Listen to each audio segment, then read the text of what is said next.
మా ప్రియతమ నేత జనహృదయ నేత వైఎస్ జగన్మోహన్ రెడ్డి గారికి జన్మదిన శుభాకాంక్షలు. ఇట్లు అనంతపురం జిల్లా వైసీపీ పార్టీ బీసీ నాయకులు.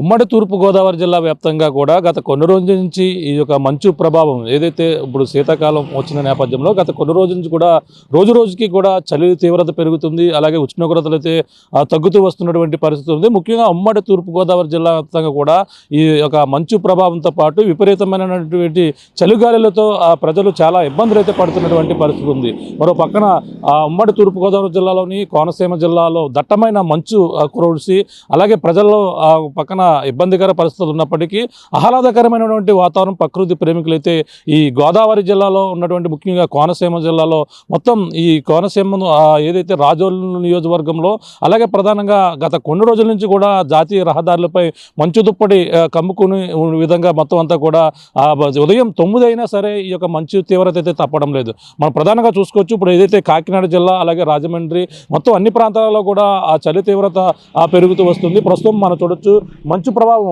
ఇప్పుడు ఉదయం 8 అయినా సరే ఏ విధంగా మంచు ఏ విధంగా ఉందో మీకు చూపించే ప్రయత్నం చేస్తున్నాం. అలాగే పచ్చని పంట పొలాల మధ్య పక్కన ప్రకృతి మనం చూడొచ్చు. ఈ విధంగా మంచు ఏ విధంగా ఇక్కడ కప్పుకుందో అలాగే మంచు దుప్పటి ఉదయం 8, 9 అయినా సరే ఇంకా మంచు అలా కురుస్తూనే ఉన్నటువంటి పరిస్థితి అయితే కొనసాగుతున్నాయని చెప్పాలి. అలాగే ఏదైతే ఇప్పుడు జాతీయ రహదారులపై ప్రయాణం చేయాలంటే మనం చూడొచ్చు. ఇంకా సూర్యుడు ఏ విధంగా ఇక్కడ జాతీయ రహదారి పక్కన చూడొచ్చు. జాతీయ రహదారిపై మంచు ప్రభావంతో ఇంకా ప్రయాణాలు చేయాలంటేనే ఆ రోడ్డు నుండి కూడా ఖాళీగా దర్శనమిస్తున్నటువంటి పరిస్థితి. ఎందుకంటే ఉదయం ఏదైతే రాత్రి 1 గంట దాటిన తర్వాత 5 గంటల 6 గంటల వరకు కూడా ఎవరు కూడా ప్రయాణాలు చేయకుండా ఉంటే మంచిదంటూ కూడా చెప్పుకొస్తున్నారు. అటువంటి విధానంతో మనం చూస్తూ పక్కన ఉదయం అయినా సరే సూర్యుడు ఇప్పుడిప్పుడే ఉదయించినట్టుగా మనకైతే కనపడుతున్నారు. ఇంకా మంచు తెరల నుంచి ఇంకా సూర్యుడు ఇంకా బయటికి రాని పరిస్థితి అయితే మనకి కనపడుతుంది.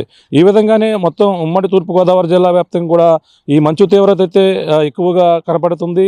అలాగే మంచు ప్రభావంతో ఉదయం పనులకు వెళ్ళే వాళ్ళందరూ కూడా అప్పుడు చూడొచ్చు. ఇంకా ఉదయం సమయంలో కూడా లైట్లు వెలుగులోనే అలాగే వాహనాలు కావచ్చు ఇవన్నీ కూడా లైట్లు వెలుగులోనే వెళ్తున్నటువంటి పరిస్థితి ఉంది. అలాగే కోనసీమను ముఖ్యంగా మంచు దుప్పటి కమ్ముకు ఉన్నట్టుగా అయితే మనకి ప్రధానంగా అన్ని ప్రాంతాలలో కనపడుతుందని చెప్పాలి. అలాగే అంబేద్కర్ కోనసీమ జిల్లాలో ఉన్నటువంటి రాజోలు పరిసర ప్రాంతాల్లో జాతీయ రహదారిపై మంచు దుప్పటి ఏ విధంగా మీకు వస్తుందో కూడా చూపించవచ్చు. మన అలాగే నిన్న నుంచి కూడా గత కొన్ని రోజుల నుంచి మూడు రోజుల నుంచి ఇదే ప్రభావం అయితే కనపడుతుందో చూడొచ్చు.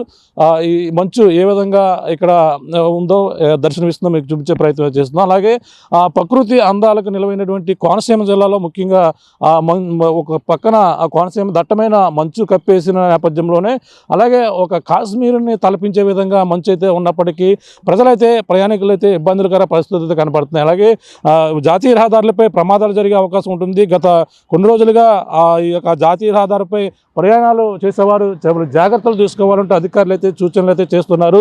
అలాగే మనకి రాజోలులో అయితే ఉదయం 9 గంటలైనా సరే మంచు దుప్పటి వీడనట్టుగా జాతీయ రహదారికి నూతనంగా ఏర్పడినటువంటి జాతీయ రహదారి ఏదైతే ఉందో రహదారిపై మొత్తం అందరూ కూడా చాలా ఇబ్బందులు పడుతున్నారు. అంటే 8, 9 అయినా సరే ప్రమాదాలు జరిగే అవకాశం మంచు ప్రభావంతో తీవ్రత ఎక్కువగా ఉంటుంది.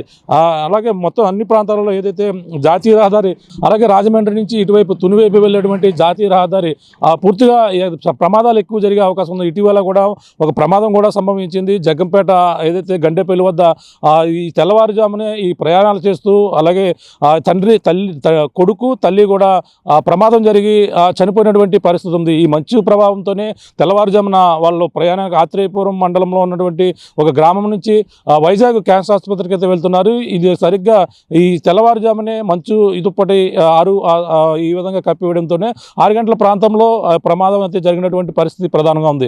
ఈ విధంగా ప్రయాణాలు చేసేవాళ్ళు చాలా జాతీయ రహదారులపై ప్రయాణం చేసేవాళ్ళు జాగ్రత్తలు అయితే తీసుకోవాలి. ఉమ్మడి తూర్పుగోదావరి జిల్లా అంతా వ్యాప్తంగా కూడా గత కొన్ని రోజులుగా చలి అయితే వణికిస్తుంది. పక్కన ఈ యొక్క చలి తీవ్రత పెరుగుతున్నప్పటికీ ఒక ఆహ్లాదకరమైనటువంటి వాతావరణం ఇప్పటికే ధనుర్మాసంలో ఎంటర్ అయిన నేపథ్యంలో ఓ పక్కన నెలగంట పట్టి అలాగే పల్లెల్లో ఇప్పటికే హరిదాసుల కోలాహలంతో ఈ యొక్క పల్లెలన్నీ కూడా సందడి వాతావరణం కనపడుతున్నప్పటికీ చలి తీవ్రతతో ప్రజలైతే చాలా ఇబ్బందులు పడుతున్నటువంటి పరిణామం అయితే కనపడుతుంది. అలాగే అరకు నుంచి మొదలుకొని పాడేరు అల్లూరు సీతారామ జిల్లాలో కూడా ఇదే మంచు ప్రభావంతో చాలా చాలా ఇబ్బందులు అయితే పడుతున్నారు. అలాగే ప్రజలైతే చలి నుండి ఉపశమనం పొందేందుకు మంటలు వేసుకుంటూ కూడా వాళ్ళంతా కూడా ఉపశమనం పొందుతున్నటువంటి పరిస్థితి ఉంది. అంతేకాకుండా ముఖ్యంగా చిన్నపిల్లలు, వృద్ధులు కూడా ఉదయం ఆ సమయంలో ఈ మంచులో తిరగకుండా ఉంటే మంచిదని కూడా ఆ వైద్యులు అయితే పక్కన సూచిస్తున్నారు. ఎందుకంటే ఈ యొక్క చలి తీవ్రతతో పాటు ఈ యొక్క చలి గాలుల వల్ల కొంతమంది అనారోగ్య బారిన పడే అవకాశం ఉంటుంది. జలుబు అలాగే రొంపతో పాటు ఇటువంటి దగ్గు, ఈ యొక్క ఆవేశం ఏదైతే సరైన బ్రీతింగ్ ప్రాబ్లమ్స్ కూడా ఉండే అవకాశం ఉంటుంది. అటువంటి వారు పలు జాగ్రత్తలు అయితే తీసుకోవాలంటూ కూడా చెప్తున్నారు. ఉదయం ఏదైతే వాకింగ్కి వెళ్ళేవారు అలాగే వాకర్స్ కూడా పలు జాగ్రత్తలు, స్వెటర్లు అలాగే మంచు తలపై పడకుండా పలు జాగ్రత్తలు తీసుకుంటే మంచిదని కూడా వైద్యులు అయితే చూపిస్తున్నారు. ఏదేమైనా క్రమంగా ఈ డిసెంబర్, జనవరి నెలాఖరు వరకు కూడా ఈ చలి తీవ్రతలు ఎక్కువ ఉంటుంది. ఈ యొక్క భోగి వెళ్ళిన మరణాల నుంచి కూడా కొంచెం వరకు కూడా చలి ఉన్నప్పటికీ ప్రస్తుతం అయితే ఉమ్మడి తూర్పుగోదావరి జిల్లా వ్యాప్తంగా కూడా ఇటు కోనసీమ, రాజమండ్రి అలాగే కాకినాడతో పాటు మొత్తం అన్ని ప్రాంతాలలో చలి తీవ్రత అయితే ప్రధానంగా ఉందని చెప్పాలి. జాతీయ రహదారులపై ఉదయం మనకు ఇప్పటికే మారేడుమిల్లి ఘాటు రోడ్లో అయితే ప్రధానంగా ఉదయం 6 గంటల వరకు కూడా ప్రయాణాలు అయితే పూర్తిగా నిలిపివేశారని మనం. ఎందుకంటే ఇటీవల బస్సు ప్రమాదం జరిగింది. ఒక పక్కన ఘాటు 4 గంటల ప్రాంతంలో ఈ యొక్క మారేడుమిల్లి చింతూరు ఘాట్ రోడ్లో బస్సు ప్రమాదంలో 10 మంది వరకు కూడా చనిపోయినటువంటి పరిస్థితి ఉంది. ఇటువంటి ప్రయాణాలు ఘాట్ రోడ్లో ముఖ్యంగా రాకపోకలు పూర్తిగా రాత్రి 11 గంటల నుంచి ఏదైతే ఉదయం 6 గంటల వరకు కూడా ప్రయాణాలు చేయకుండా ఉంటే మంచిదంటూ కూడా అధికారులు అయితే నిలిపివేసినటువంటి పరిస్థితి అయితే గత కొన్ని రోజుల నుంచి కూడా కనబడుతున్నాయి. ఈ విధంగా ఉమ్మడి తూర్పుగోదావరి జిల్లా వ్యాప్తంగా కూడా మంచి దుప్పటి కప్పుకుంటూ ఈ విధంగా ప్రధానంగా చలి తీవ్రతతో పాటు ప్రజలైతే ఇబ్బంది పడుతున్నారు. ఉదయం పనులకు వెళ్ళేవారు అలాగే ఉదయం ఎవరైతే స్కూల్కి వెళ్ళాలని చిన్నపిల్లలు కూడా పలు జాగ్రత్తలు తీసుకుంటూ ఉండాలంటూ కూడా వైద్యులు అయితే చూపిస్తున్నటువంటి పరిస్థితి ప్రధానంగా ఉంది. క్రమంగా ఇంకా రోజు రోజుకు కూడా ఈ చలి తీవ్రత అయితే ఉమ్మడి తూర్పుగోదావరి జిల్లా వ్యాప్తంగా కూడా పెరుగుతుందే తప్ప ఎటువంటి తగ్గే అవకాశాలు అయితే కనబడడం లేదని ప్రధానంగా చెప్పవచ్చు. ఇది కూడా ఉన్న తాజా పరిస్థితి. కెమెరాతో ప్రకాష్ RTV, ఉమ్మడి తూర్పుగోదావరి జిల్లా నుంచి. చరిత్ర సృష్టించినోడు ఇప్పుడు ఆ చరిత్రని తిరగరాయబోతున్నాడు. అబద్ధాల గోడల్ని బద్దలు కొట్టి నిజాలను రాగా మీ ముందుంచబోతున్నాడు. నిజమైన వార్తల కోసం వెంటనే డౌన్లోడ్ చేసుకోండి రా యాప్ని.